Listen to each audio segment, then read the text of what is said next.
Hi friends, welcome to our channel Yamuna homely thoughts. ఈరోజు మన ఛానల్లో వీడియో ఏంటంటే, నేను అరుణాచలం టెంపుల్ గురించి కొన్ని విషయాలు చెప్పాలనుకుంటున్నాను ఫ్రెండ్స్. అక్కడ కార్తీక దీపం కూడా ఎలా వెలిగిస్తారు, ఎందుకు వెలిగిస్తారు అని కూడా ఈ వీడియోలో చెప్పాలనుకుంటున్నాను. వీడియో స్కిప్ చేయకుండా అయితే చివరి వరకు చూడండి ఫ్రెండ్స్.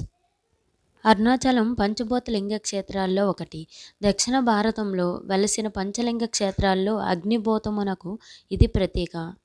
అరుణాచలాన్ని అన్నమలై అని కూడా అంటారు. ఇది తమిళనాడు రాష్ట్రంలో ఉంది. అరుణాచలం అనగా అరుణ అంటే ఎర్రని, అచలం అంటే కొండ, ఎర్రని కొండ అని తాత్పర్యము. అరుణ అంటే పాపములు పరిహరించినది అని కూడా అర్థం వస్తుంది. తమిళంలో తిరు అన్నమలై అని అంటారు. తిరు అనగా శ్రీ, అన్నమలై అనగా పెద్ద కొండ అని విశ్లేషణ ఉంది. ఇది గొప్ప పుణ్యక్షేత్రము. ఈ పుణ్యక్షేత్రాన్ని మనం నోటి ద్వారా అనుకున్నంతనే మనకి ముక్తి వస్తుంది. కాశీ, చిదంబరం, తిరువారుల కంటే ఎక్కువ మంది భక్తులు ఈ ఆలయాన్ని విశ్వసిస్తారు. అరుణాచలం వేద పురాణాల్లో కొనియాడబడ్డ క్షేత్రం. అరుణాచలేశ్వర దేవాలయం శివాగ్ని చేత విశ్వకర్మచే నిర్మించబడిందని, దాని చుట్టూ అరుణం అనే పురం నిర్మించబడిందని పురాణాలు తెలియజేస్తున్నాయి. అక్కడ జరగవలసిన పూజా విధానం అంతా గౌతమ్ మహర్షి శివాగ్ని చేత ఏర్పాటు చేస్తారని అరుణాచల మహత్యంలో తెలుస్తుంది. ఈ కొండ శివుడని పురాణాలు తెలియడం చేత ఈ కొండకు తూర్పున గల అరుణాచలేశ్వరాలయం కంటే ఈ కొండకే ఎక్కువ ప్రాధాన్యత ఇవ్వబడుతుంది. ఇది జ్యోతిర్లింగం అని కూడా చెప్పుకుంటారు. ఇది తేజోలింగం కనుక అగ్నిక్షేత్రం అని కూడా అంటారు.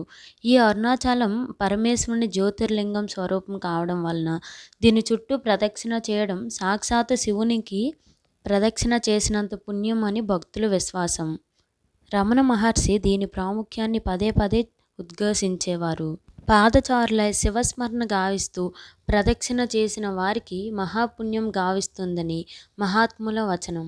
అందుచేత నిత్యం అన్ని వేళలా ఎంతోమంది గిరి ప్రదక్షిణ చేస్తూ ఉంటారు. గిరి పైన గల అంటే కొండపైన గల మౌషధి ప్రభావం వల్ల శరీరమునకు, శివస్మరణ వల్ల మనస్సుకు, శివానుగ్రహం వల్ల ఆధ్యాత్మిక జీవనానికి చేకూరుతుందని ఇక్కడి భక్తుల నమ్మకం.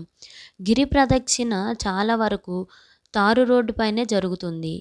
ఈ మధ్యకాలంలో గిరి ప్రదక్షిణ చేయడానికి వీలుగా రోడ్డు పక్కన ఖాళీ బాట కూడా వేశారు. ఉదయం సూర్యతాపాన్ని తట్టుకోవడం కష్టం కనుక రాత్రిపూట లేదా తెల్లవారుజామున చేస్తారు.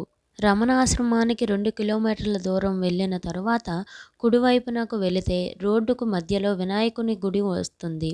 అక్కడ నుండి కొండను చూస్తే నందిలాగా కనిపిస్తుంది.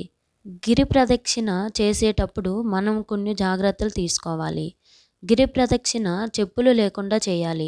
బరువు ఎక్కువగా ఉన్న వాటిని తీసుకువెళ్ళకూడదు.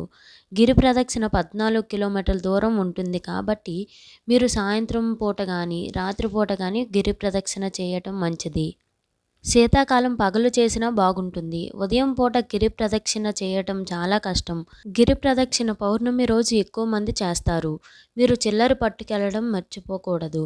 గిరి ప్రదక్షిణంలో నేర్ అంటే శివాలయం అని ఉంటుంది. దానికి అర్థం శిఖరానికి ఎదురుగా ఉన్న శివాలయం అని. నిత్యానంద స్వామి ఆశ్రమం ప్రక్కనే భక్త కన్నప్ప ఆలయం కూడా ఉంటుంది. దాన్ని కూడా సందర్శించండి. గిరి ప్రదక్షిణ ప్రతిరోజు చేస్తారు. అరుణాచలేశ్వర ఆలయమునకు 2 కిలోమీటర్ల దూరంలో రమణాశ్రమం ఉంటుంది. ఇక్కడికి వచ్చిన వాళ్ళు రమణాశ్రమాన్ని తప్పకుండా సందర్శిస్తారు. అక్కడ స్థానికుల కంటే విదేశీయులు ఎక్కువగా కనిపిస్తారు. సాయంత్రం సమయంలో రమణాశ్రమంలో చేసే ప్రార్థన చాలా బాగుంటుంది. రమణాశ్రమంలో రమణ సమాధి కూడా మనం చూడవచ్చు. ఇక్కడ కోతులు, నెమళ్ళు ఎక్కువగా తిరుగుతుంటాయి. అలాగే ఆవు, కాకి, శునకం యొక్క సమాధులు వరుసగా ఉంటాయి. ఇక్కడ చెప్పుకోదగ్గది గ్రంథాలయం. మీరు గనుక ఈ ఆశ్రమంలో ఉండాలంటే ముందుగానే బుక్ చేసుకోవాల్సి ఉంటుంది. ఆన్లైన్లో ఆ వివరాలన్నీ ఉంటాయి. రమణాశ్రమం కంటే ముందు శేషాద్రి స్వామి ఆశ్రమం కనిపిస్తుంది. శేషాద్రి స్వామి సమాధి కూడా అక్కడే ఉంటుంది. ఇక్కడ కూడా ఉండటానికి రూమ్స్ ఉంటాయి. ఇక్కడ కూడా ముందుగా మనం బుక్ చేసుకోవాల్సి ఉంటుంది. కార్తీక దీపం. అరుణాచలంలో కార్తీక మాసంలో కార్తీక దీపం వెలిగించడం సంప్రదాయం. శివుడు మహాజ్యోతి రూపంలో సాక్షాత్కరించిన రోజు కొండ మీద దీపం వెలిగిస్తారు. 5 అడుగుల చుట్టుకొలతల గల పెద్ద లోహ పాత్రలో 1000 కిలోల స్వచ్ఛమైన నేతిని పోసి 350 మీటర్ల పొడవైన ప్రత్యేక వస్త్రముతో చేయబడిన ఒత్తిని వేసి వెలిగిస్తారు. ఈ జ్యోతి 7 అడుగుల ఎత్తు ఎగసి ఆ ఉజ్వల కాంతి చుట్టుప్రక్కల 35 కిలోమీటర్ల వరకు కనబడుతుంది. ఆ దీపం వెలిగించాకే చుట్టుపక్కల వాళ్ళంతా ఇంటి దగ్గర కూడా దీపాలు వెలిగిస్తారు.